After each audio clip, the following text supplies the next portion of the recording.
ये हम अपनी रिस्पॉन्सिबिलिटी से पीछे नहीं हटते हैं।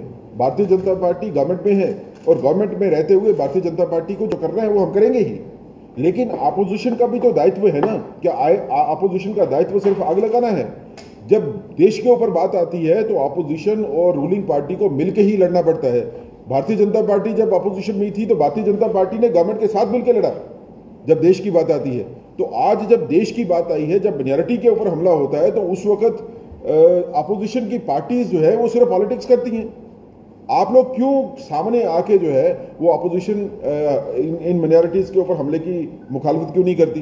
क्यों सामने नहीं आते? क्यों डरे हुए रहते हैं? क्यों डॉक्टर फारूक अब्दुल्ला कहते हैं कि अफगानिस्तान के साथ गवर्नमेंट के साथ बात करो? आप एक टेरर नेटवर्क की गवर्नमेंट के साथ बात करवाने की बात करते हो। जब डॉक्टर फारूक अब्दुल्ला का यह बयान आता है कि अफगानिस्तान की गवर्नमेंट के साथ बात करो, क्या उससे इंकरेजमेंट नहीं होगी जो इस तरह के टेररिस्ट एक्टिविटीज में इन्वॉल्व है? तो ये सोचने की बात है। हम कश्मीर को क्या अफगानिस्तान बनाना चाहते हैं? ये पाकिस्तान का गेम प्लान होगा। हमने इसके खिलाफ खड़े होना है और लड़ना है। हम लड़ते रहे हैं और आगे भी लड़ते रहे। पिछले 4-5 दिनों से हमने देखा है कि कश्मीर में जानबूझ के सेलेक्टिव टारगेटिंग जो है वो की जा रही है, जिसमें मिनॉरिटी कम्युनिटी को टारगेट किया जा रहा है। उसमें कश्मीरी पंडित समाज के लोग हैं जिनको टारगेट किया गया, सिख समाज के लोग, महिलाओं को टारगेट किया गया, ओबीसी को टारगेट किया गया, शेड्यूल कास्ट कम्युनिटी के लोगों को टारगेट किया गया। ये एक फिर कोशिश है मिलिटेंट की तरफ से कि एथनिक क्लिंजिंग हो जाए। जैसे माइग्रेशन 1990 में हुई थी वैसी माइग्रेशन दोबारा करवाने की कोशिश है। भारतीय जनता पार्टी ये समझती है कि हिंदुस्तान 2021 वाला 1990 वाला हिंदुस्तान नहीं है।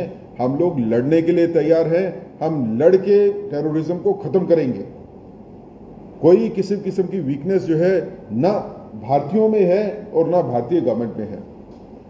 ये जो कोशिश की जा रही है कि माइग्रेशन दोबारा हो जाए, ये एक सोची समझी साजिश है, क्योंकि 5 अगस्त 2019 के फैसले के बाद जो बदलाव आए कश्मीर में, जिससे शांति की स्थापना हुई व्यापक तौर के ऊपर, टूरिज्म बढ़ा है, इन्वेस्टमेंट्स नई आ रही हैं, इंडस्ट्री नई खुल रही हैं और जो डेवलपमेंट के काम ग्राउंड के ऊपर हो रहे हैं, लोग उससे सारे खुश हैं।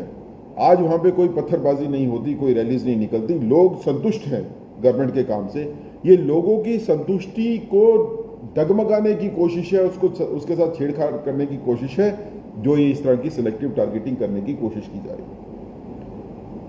लेकिन भारतीय जनता पार्टी पूछना चाहती है उन बाकी पार्टियों से, जो पॉलिटिकल पार्टीज अपने को चैंपियंस बताती हैं कश्मीर का, और कांग्रेस पार्टी और बाकी पार्टी जो नेशनल पार्टी अपने को बताती है, कि आप लोग चुप क्यों खड़े हैं? आज जब हमला मिनॉरिटीज के ऊपर होता है, आज जब हमला महिलाओं के ऊपर होता है, आज जब हमला हिंदुस्तान की अस्तित्व के ऊपर करने की कोशिश की जाती है, तो आप पॉलिटिकल पार्टीज चुप क्यों खड़ी हैं? किससे डरते हो? अगर डर नहीं है तो गवर्नमेंट के साथ खड़े हो जाओ।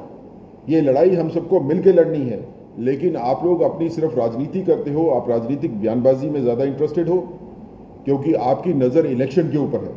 भारतीय जनता पार्टी की नजर भारतीयता के ऊपर है। हम नेशनलिज्म की बात करते हैं, इलेक्शंस जो है वो पीछे होंगे।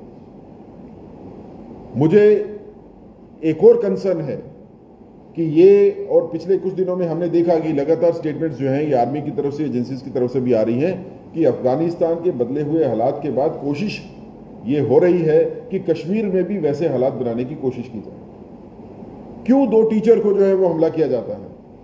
आप अफगानिस्तान में जो मलाला के साथ हुआ वो कश्मीर में करना चाहते हो?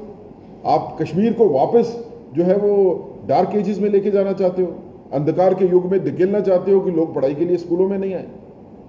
जो लोग अपने घरों को छोड़ के कश्मीर में जाके सेवा करते थे, आपके बच्चों को पढ़ाने के लिए जाते थे, आपने उन लोगों को जो शिक्षा का प्रकाश देने के लिए कश्मीर में आके काम किया, जिन्होंने उनके अपने घरों में अंधकार कर दिया। ये कौन सा फेस है मिलिटेंसी का? और ये जो पॉलिटिकल पार्टीज कश्मीर की जो बात करती रही कि कश्मीरी पंडित समाज को वापस कश्मीर में आके बसना चाहिए और उनको अलग से बसने की जरूरत नहीं है, सभी समाज के बीच में आके बसे। जो लोग कश्मीरी समाज में जाके बसे, जो कश्मीरी माइग्रेंट वापस जा रहे हैं कश्मीरी समाज में, उनको तो टारगेट किया जा रहा है। और आज वो सियासी पार्टियां जो कहती रही हैं कि अगर कोई ऐसा प्लान है कि सेपरेट जो है वो हिस्से बनने चाहिए कश्मीरी माइग्रेंट कम्युनिटी के लिए या बाकी कम्युनिटीज के लिए जो सिक्योर जोन में, उनकी अपोजिशन करती रही। आज वो लोग कहां हैं? आज लोग इकट्ठे रह के जो अपनी जिंदगी व्यतीत करना चाहते थे कश्मीर में, आज उन लोगों को हताहत किया जा रहा है। लेकिन सारी की सारी पॉलिटिकल पार्टीज चुप करके बैठी हैं। हम गवर्नमेंट से ये मांग करते हैं कि मिलिटेंट्स के साथ बिल्कुल किसी तरह से कोई नरमी नहीं बरती जाए। सख्त से सख्त जो कदम उठाए जा सकते हैं वो उठाए जाएं। ये मिलिटेंसी को पूरी तरह से हमने खत्म करना ही है, इसका उन्मूलन होना जरूरी है। अगर भारत को इकट्ठे रहना है तो मिलिटेंसी की कोई जगह जो है, कोई टेररिज्म की जगह जो है वो भारत में नहीं है। दूसरा, हम गवर्नमेंट से ये भी डिमांड करते हैं कि जो लोग मिलिटेंसी में मारे गए, जो टेररिज्म का शिकार हुए, उन लोगों के बच्चों को जो है उसकी शिक्षा का, उनके पालन पोषण का जिम्मा जो है वो सरकार ले। जो उनको अलग से बेनिफिट मिलते हैं वो तो मिलते ही रहेंगे, लेकिन उनके बच्चों को जो है प्रोफेशनल लेवल तक जो है शिक्षा के बारे में सरकार जो है वो सोचे। और दूसरा, हम ये भी मांग करते हैं कि प्रिंसिपल साहब जिनको शहादत मिली कश्मीर में, उस स्कूल का नाम जो है उन प्रिंसिपल साहब के नाम के ऊपर जो है वो होना चाहिए। वो सड़क जो स्कूल की तरफ जाती है उसका नाम जो है वो दीपक चंद जी के नाम पे वो सड़क का नाम होना चाहिए। इसी तरह मक्खनलाल बिंद्रू जी की अगर वहाँ पे शहादत हुई है तो उनका एक मेमोरियल जो है वहाँ पे होना चाहिए, ताकि आने वाली जनरेशन को याद रहे कि ये लोग शांति के सपना देख के कश्मीर में पहुंचे थे, लेकिन देश के दुश्मन लोग जो हैं उन्होंने इनको वहां पे शहीद किया। गवर्नमेंट से हम ये भी कहना चाहते हैं कि आप अपना इंटेलिजेंस का तंत्र जो है उसको बढ़ाइए। इंटेलिजेंस नेटवर्क बढ़ने से ही इस तरह की घटनाएं जो हैं वो खत्म होंगी, कम होंगी। लेकिन पब्लिक से भी ज़रूर भारतीय जनता पार्टी अपील करना चाहती है कि आप लोग सजग रहिए, अपने आसपास ध्यान रखिए, खासकर कश्मीर की जनता से अपने आसपास गतिविधियों के ऊपर ध्यान रखिए।